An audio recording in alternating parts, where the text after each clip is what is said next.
নমস্কার, আগমনীর আরেকটি ভিডিওতে আপনাদের সবাইকে স্বাগত। আশা করি আপনারা সবাই ভালো আছেন, কিন্তু আমি একটু মানসিক অস্থিরতা নিয়েই আজকে বসেছি ভিডিওটা করতে। এবং আমার মনে হয়েছে যে আমার এই অস্থিরতাটা আপনাদের সাথে যদি শেয়ার করি, তাহলে আমরা সবাই মিলে যদি একটু ইনিশিয়েটিভ নিই, তাহলে বোধহয় এই অস্থিরতাটা একটু দূর করা যাবে। মানে আমিও ভালো থাকবো এবং যারা আপনারা সচেতন নাগরিক আছেন তারাও মনে হয় যে কোথাও একটা মানসিক স্বস্তি পাবেন। সেই জায়গা থেকেই আমার এই বিষয়টা আলোচনা করার। আমরা তো কিছুদিন আগেই একটা লজ্জাজনক ঘটনার সম্মুখীন হয়েছি, সবাই সবার মতো করে প্রতিবাদ জানিয়েছি, সব কিছুই হয়েছে। কিন্তু আমার মনে হয় যে আমাদের সমাজে না প্রতিনিয়ত যে সমস্ত খারাপ ঘটনাগুলো ঘটছে, সেগুলোর পেছনে না আমার মনে হয় যে কোথাও একটা শিক্ষার অভাব রয়েছে। শিক্ষা মানে পুঁথিগত শিক্ষার কথা বলছি না, যে আমাদের সামাজিক পারিবারিক শিক্ষার কোনো ত্রুটি রয়েছে। তো যেহেতু আমরা একটা জেনারেশন, তো সুতরাং আমরা যদি একটু চেষ্টা করি, তাহলে বোধহয় আমাদের পরবর্তী জেনারেশন এই খারাপ জিনিসগুলো থেকে বোধহয় নিজেকে দূরে রাখতে পারবে। তো সেই জায়গা থেকে একটু এই বিষয়গুলোতে আলোচনা করা বা আলোকপাত করা। সাম্প্রতিককালেই মানে আমি রাস্তাঘাটে আমার এই বয়স অবধি আমি এই জিনিসগুলো আগে খুব একটা দেখিনি। মানে এখন দেখতে দেখতে আমি একটু বিস্মিত হয়ে যাচ্ছি এবং মানসিক অস্থিরতা তৈরি হচ্ছে। সেই জিনিসগুলোই এক এক করে আপনাদের কাছে আমি একটু তুলে ধরছি। নাম্বার 1 হচ্ছে যে বাস থেকে বা কোনো গাড়ি থেকে, নিজের গাড়ি থেকে যাওয়ার সময় ধরুন কিছু খেলো, হ্যাঁ, মানে আমি দেখলাম, যেরকম আমি নিত্য বাসে যাতায়াত করি, তো বাসে কেউ খেলো, কলা খেলো বা কোনো প্যাকেটজাত কোনো জিনিস খেলো, খেয়ে সঙ্গে সঙ্গে ওটা জানলা দিয়ে ছুঁড়ে ফেলে দিল। এটা প্রায় দেখি। একটা সাংঘাতিক ঘটনা ঘটলো। একদিন একজন কলার খোসাটা ছুঁড়ল এবং যথারীতি পেছন থেকে একটি ছেলে বাইক নিয়ে আসছিল, তার মুখের মধ্যে গিয়ে কলার খোসাটা আটকালো। কি সাংঘাতিক কথা বলুন তো! ছেলেটি সামলে নিতে পারলো বলে বাইকটাকে, তাই না হলে কি বড় দুর্ঘটনা ঘটে যেত, যে ওর নাক চোখ মুখটা পুরো কলার খোসাতে আটকে গেছে, ও চোখে দেখতে পাচ্ছে না। তো যথারীতি ও বাইক থেকে নেমে কিছুটা চেঁচামেচি করছিল, তার রেশ খানিকটা কানে আসছিল, কিন্তু যিনি করলেন ভদ্রমহিলা, অদ্ভুত, তিনি নির্বিকার। তার কোনো তার মধ্যে কোনো প্রতিক্রিয়াই দেখা গেল না যে না আমি ভুল করে ফেলেছি, এরকম একটা মানসিকতা প্রদর্শন। সে যথারীতি তার ফোন নিয়ে ব্যস্ত হয়ে গেল। তো এই জিনিসগুলো না আমাকে খুব ভাবাচ্ছে যে কেন এরকম অস্থিরতা। তারপরে হচ্ছে বা অসচেতনতা। তারপরে হচ্ছে ধরুন দেখি যে কেউ কিছু নেশার জিনিস চিবোচ্ছেন, বাইকে করে যাচ্ছেন, নেশার জিনিস চিবোতে সেটাকে স্প্লিট করছে, থুতু রূপে ছুঁড়ে দিচ্ছেন। তো আরে পাশে কারুর গায়ে পড়তে পারে, কেউ দাঁড়িয়ে থাকতে সেটার কোনো তার কাছে কোনো ব্যাপারই না, সে যথারীতি ওরকম ছুঁড়ে দিয়ে চলে গেল। নেক্সট যেটা দেখি সেটা হচ্ছে যে ট্রেনে বা বাসে সহযাত্রীদের প্রতি অসহিষ্ণুতা। ধরুন যারা দাঁড়িয়ে আছেন, তাদের একটু ব্যাগের ধাক্কা লাগলো, যারা বসে আছেন তাদের গায়ে একটু ব্যাগের ধাক্কা লাগলো বা একটু হাতের ধাক্কা লাগলো। আর এটা তো খুব কমন ব্যাপার না, আমরা যে ভাবে আমাদের ট্রেনে বাসে উঠতে হয় প্রচণ্ড ভিড়ের মধ্যে, যারা বসে আছেন তারা এইটুকু তো কম্প্রোমাইজ করতেই পারেন যে কিছু না, তার ব্যাগটা একটু অত ভারী লাগেজ নিয়ে হয়তো উঠেছে, তার ব্যাগটা যিনি বসে আছেন তিনি নিয়ে বসলেন, বা অনেকটা জার্নি যদি করা হয় তাহলে একটু হাফ হাফ করে শেয়ার করা সিটটাকে। তো এইগুলো তো আমরা একটু করতেই পারি, কিন্তু না, দেখা যাচ্ছে যে ভীষণ সহযাত্রীর প্রতি একটা বিতৃষ্ণা, আক্রমণ, মানে একে অপরকে মানে একেবারে যেন এই যে কিছুক্ষণ সময়ের জন্য যেন আমরা কেউ কাউকে সহ্য করতে পারছি না।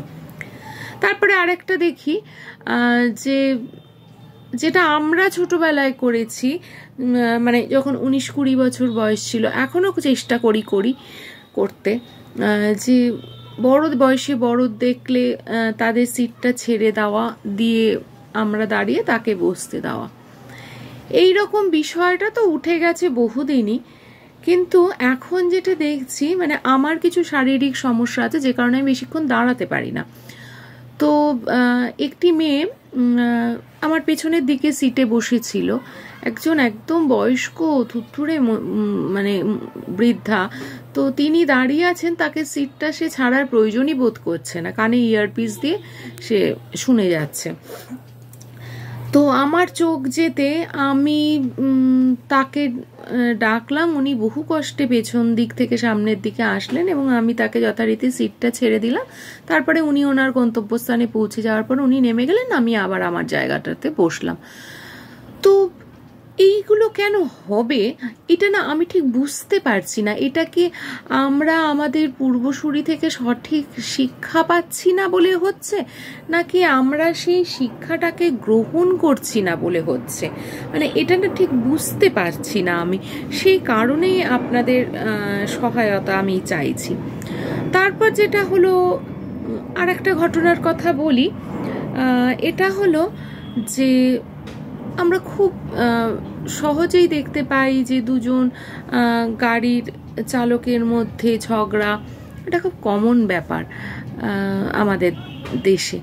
তো যথারীতি ঝগড়া হয়েছে, তো সামান্য মানে 1-2 মিনিটের, তারপর মিটে গেছে, যথারীতি একজন আর একজনের জায়গায় পৌঁছে গেছে।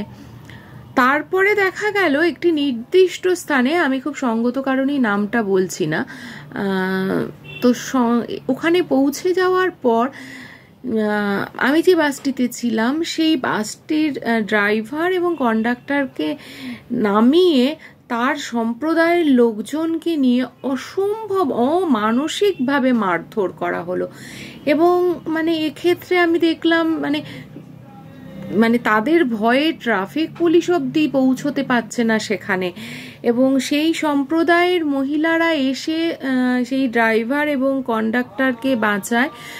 আমরা তো দূরহস্ত, আমাদের কোনো মানে যাওয়ার জায়গায় নেই, যে তারা এসে বাঁচায় এবং তারা বলে যে আপনারা ভয় পাচ্ছেন কেন, আপনারা যদি নিজেরা সচেতন না হন তো এই বিষয়গুলো তো চলতেই থাকবে। তো আমার কাছে এটা খুব ভালো লাগলো যে নিজের সম্প্রদায়ের অন্যায়ের প্রতিবাদ করছেন কিছু মহিলা। তো আমাদেরও মনে হয় তো সেই জায়গা থেকে সচেতন হওয়া উচিত এবং একটু সাহস নিয়ে এগিয়ে যাওয়া দরকার। নেক্সট হচ্ছে যেটা বলবো সেটা হচ্ছে বিভিন্ন সাম্প্রদায়িক দল তারা নিজেদের মতামত জাহির করার জন্য রাস্তা দিয়ে এমন হুঙ্কার নিয়ে গাড়ি ছুটিয়ে যান যাতে আশেপাশে যত মানে যাত্রীরা আছেন তারা রীতিমতো থমকে যাবেন, ভয় পেয়ে যাবেন, তাদের হৃৎপিণ্ড কাঁপবে। এটা কেন হবে? যে যার মতো করে তার সম্প্রদায় নিয়ে থাকবেন, ভালো থাকবেন, আমরা সবাই একসাথে সমস্ত সম্প্রদায়কে সম্মান করব, যে যার জায়গায় ভালো থাকব, এটাই তো হওয়া উচিত না?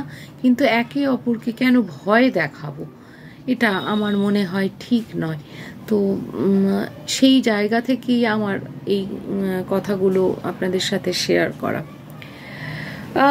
নেক্সট যেটা দেখি, যে আমি আমার কমপ্লেক্সেও দেখি যে ছোট ছোট গাছগুলোকে উপড়ে দেওয়া। এই ছোট গাছগুলোরও তো পরিবেশে প্রভাব আছে। এগুলোকে ছোট গাছ বলে যদি আমরা উপড়ে দিই, তাহলে তো আমাদের বাস্তুতন্ত্র সমস্যার সম্মুখীন হবে না। তো এই বিষয়গুলোতে কিন্তু ছোট বিষয় আপাত দৃষ্টিতে মনে হলো, কিন্তু আদৌ ছোট বিষয় নয়। এগুলোতে কিন্তু একটু আমাদের বিষয়গুলোতে গুরুত্ব দেওয়া উচিত, এবং যারা আমরা নিজেদের শিক্ষিত বলে মনে করি তাদের কিন্তু এই বিষয়গুলো দেখা উচিত, যে পরিষ্কার করা আর গাছ নষ্ট করা দুটো কিন্তু এক কথা নয়। এটা একটু মাথায় রাখতে হবে। আমরা যারা পরিষ্কার করাই লোক ডেকে, তাদের কিন্তু এটা অবশ্যই সেই সমস্ত মানুষকে বলে দিতে হবে যে তুমি নিশ্চয়ই পরিষ্কার করবে, কিন্তু গাছ নষ্ট করে দেবে না। ঠিক আছে, হয়তো সে গাছ ফুল দেয় না, ফল দেয় না, কিন্তু তার তো অন্য গুরুত্ব আছে। হ্যাঁ, সে আমাদের কার্বন ডাই অক্সাইডকে শোষণ করে নেয়, করে কার্বনটা সে অ্যাবসর্ব করে অক্সিজেনটা রিলিজ করে দেয়। তারপরে পুরো বাস্তুতন্ত্রের অনেক জীব তার উপর ডিপেন্ডেন্ট থাকে। তো সেই ব্যাপারগুলো কিন্তু আমাদের একটু মাথায় রাখতে হবে। নেক্সট যেটা বলবো সেটা হচ্ছে যে আমরা বহু ক্ষেত্রেই দেখি ছোটদের সম্মান না দিয়ে কথা বলা। এই এক চর দেবো, যা এখান থেকে, এই ধরনের ভাষা খুব সহজেই আমরা ব্যবহার করে দিই। কিন্তু আমরা যদি তাদের সম্মান না দিই, তারা সম্মান দেওয়া বিষয়টা কি কোনোদিন শিখে উঠতে পারবে? এবং আমাদের প্রতিও কি তারা সম্মান প্রদর্শন করবে? আমার মনে হয় করবে না। সুতরাং ছোট বড় সকলকে তার জায়গাটা বুঝিয়ে দিতে হবে, তাকে তার সম্মানের জায়গাটা কিন্তু দিতে হবে। নেক্সট যেটা বলি, যে আমাদের পারস্পরিক সম্পর্কের ভিত্তিটা একটু নড়ে গেছে, সে যে সম্পর্কই হোক। হ্যাঁ, সবাই সবাইকে অকারণ সন্দেহ করি, সবাই সবাইকে প্রতি খুব শর্ট টেম্পার্ড হয়ে যাই, রিয়াক্ট করে ফেলি। তারপরে ভরসার জায়গা তো নেই বললেই চলে, তো বিশ্বাসের জায়গাও টলে যায় খুব সহজেই। তো আমার মনে হয় যে এই জায়গাগুলো একটু আমাদের রিকভারি করা দরকার। যে কোনো সম্পর্কেই বিশ্বাস ভরসাটা কিন্তু খুব গুরুত্বপূর্ণ। আর কোনো বিষয়ে শর্ট টেম্পার্ড না হয়ে একটু ধৈর্য ধরে বুঝতে হবে কেন, কোন ঘটনা কিসের জন্য ঘটছে, তাহলে আমার মনে হয় সম্পর্কগুলো একটু ভালো থাকে। নেক্সট হচ্ছে যে বিষয়টি বলবো, যে কেউ কোনো বিষয় যদি মিটিয়ে নিতে চায়, তার মানে কিন্তু ছোট হয়ে যাওয়া নয়। আমি এর কাছে ছোট, এর সাথে সমস্যা মিটিয়ে নিলাম মানে আমি ছোট হয়ে যাচ্ছি তা নয়। এর মানে হচ্ছে আমার মন, আমার চিন্তা ভাবনার জায়গা অনেক বড়, আমি খুব সহজেই ক্ষমা করতে পারছি এবং তাকে আপন করে নিতে পারছি। তো এইটা প্লিজ একটু নিজেরা মেনটেন যদি করতে পারেন, বা যারা করছেন না তাদের একটু এ বিষয়ে সচেতন করেন, তাহলে খুব ভালো হয়। নেক্সট যেটা বলবো সেটা হচ্ছে যে আমরা যদি একটু জীবেদের হত্যা করার পরিমাণ বা তাদের প্রতি তাচ্ছিল্য বা অবহেলা করার পরিমাণ কমাই, তাহলে খুব ভালো হয়। যেমন দেখবেন, এটা খুব কমন দৃশ্য, যে রাস্তাঘাটে দুটো কুকুর রয়েছে, তাদের মতো করে একটু ঢিল ছুড়লাম, বিড়ালকে একটু জুতো খুলে মারলাম। তো এইগুলো তো আমরা না করলেও চলে, সেগুলো করার তো কোনো দরকার নেই। ডিস্টার্ব করা তারা তাদের মতো করে আছে। হ্যাঁ হ্যাঁ, যদি হয় কোনো পাগল কুকুর আপনাকে কামড়াতে আসছে, নিশ্চয়ই সেটাকে আটকাবেন, কিন্তু সেটা তো খুব কম ঘটনা, মানে খুব কম শোনা ঘটনা। তো অকারণ আমরা কেন জীবদের প্রতি অত্যাচার করব? নেক্সট যেটা বলবো, যে আমাদের শরীরে আমাদের যতটা ওজন, হ্যাঁ, তার ঠিক মানে সমপরিমাণ, ধরুন আমি বলছি কারোর ওজন 80 কিলো, তার প্রোটিনের নিড হচ্ছে 80 গ্রাম। অর্থাৎ মোরললেস দেখা যাচ্ছে আমাদের প্রোটিনের নিড হচ্ছে 100 গ্রামের মধ্যে, কম বেশি ওজন করে গড়ে একটা বলছি। তো সেক্ষেত্রে আমরা কি করতে পারি, আমরা বিভিন্ন সোর্স থেকে এই প্রোটিনটা গ্যাদার করতে পারি। প্রোটিন বা ডাল থেকে, একটু মাছ বা মাংস, এরকম সব কিছু থেকে একটু একটু করে, একটু বাদাম থেকে, সব কিছু থেকে আমরা এটা গ্রহণ করতে পারি। যেটা আমার বলার জন্য আমি এটা বলছি, একদিন বিয়ে বাড়িতে আমি 1 কেজি 2 কেজি মাংস খেয়ে ফেললাম, তাতে তো আমার সারা মাসের প্রোটিনের চাহিদা পূরণ হবে না, উল্টে অসুস্থ হব। এবং যিনি বিয়ে বাড়ি বা কোনো অনুষ্ঠান বাড়ির আয়োজন করছেন, তার সেক্ষেত্রে মাংস মাছ এইগুলোর চাহিদা অনেক বেশি পূরণের জন্য তাকে অনেক বেশি পরিমাণ এই সমস্ত কিনে আনতে হচ্ছে, অর্থাৎ অনেক বেশি পরিমাণ জীব হত্যা করতে হচ্ছে। তো এইগুলো যদি আমরা না করে আমাদের যতটুকু খাবারের চাহিদা, আমরা বাড়িতে যতটুকু খাই ততটুকুই যদি আমরা অনুষ্ঠান বাড়িতে খাই, তো তাহলে বোধহয় এত জীব হত্যার প্রয়োজনীয়তা পড়বে না। হ্যাঁ, তো সেক্ষেত্রে আমাদের জীববৈচিত্র্য খানিকটা রক্ষিত হয়। তো সেটা যদি একটু আমরা কনসাসলি মেনটেন করি, বা কী হবে যদি আমরা একটু অনুষ্ঠান বাড়িতে নিরামিষ খাবার খাই, হ্যাঁ, তাহলে তো এত পশু হত্যার প্রয়োজন পড়বে না। হ্যাঁ, কারণ এই যে খাওয়াটা, এই খাওয়াটা দিয়ে তো আমাদের প্রোটিনের চাহিদা পূরণ হচ্ছে না, হ্যাঁ, আমরা আমাদের লিপ্সা পূরণ করছি।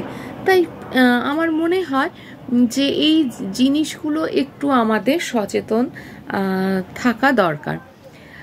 এবার আসি, লাস্ট একটা ইনফরমেশান দিয়ে শেষ করব।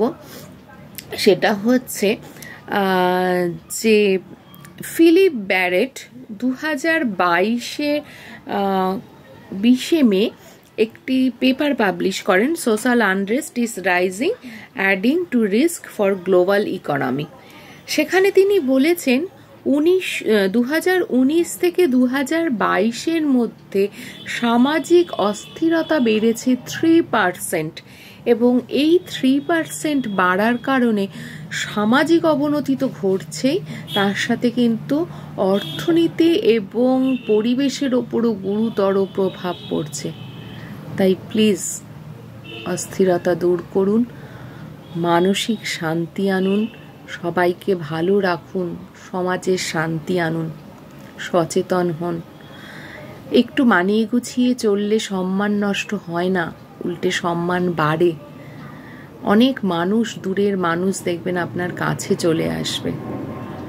তাই প্লিজ সমাজের স্বার্থে, পরিবেশের স্বার্থে আর নিজেদের অর্থনীতির স্বার্থে কিন্তু এই বার্তাগুলো সকলের মধ্যে ছড়িয়ে দিন, নিজেদের মধ্যে পরিবর্তন আনুন, এবং